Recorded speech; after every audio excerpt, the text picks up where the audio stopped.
On set now by France 24's Jamie Smith-Maillet. So, those were some pretty impressive pictures in that report there of damage. You just came back from the island of Flores. So, what more do we know at this point?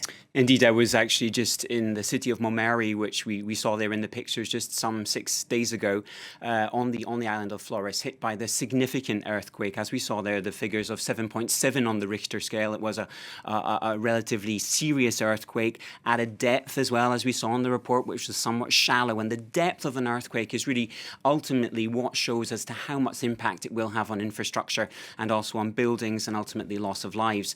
Now, the official figures that we have coming through at the moment in time of loss of lives, that was at 20 earlier today, now at 38.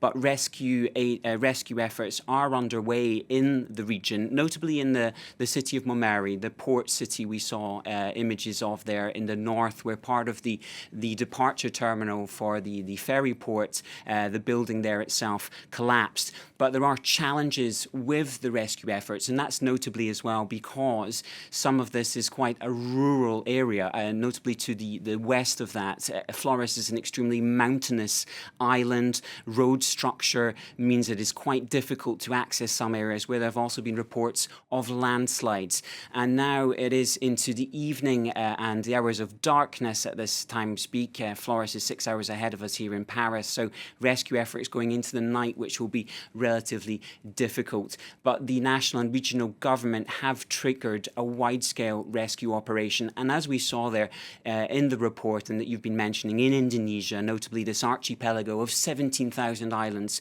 which is used to in some ways earthquakes, but indeed infrastructure, buildings and the likes, which are really been put to a test here, with a number of buildings collapsed. We have a report of some 60 houses being collapsed.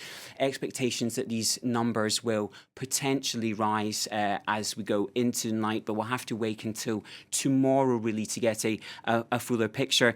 The island of Flores sits west of sort of more popular tourist spots, sits east of tourist spots such as Bali, but is also known for the Lombok set-off point for the Lombok Komodo National Park. So an impact potentially on those travelling in the region, as well as we continue to watch this unfolding situation here on France 24. As you mentioned, a region not unknown to earthquakes. Jamie, thank you so much for that. That's France 24's Jamie Smith-Maillet. So turning to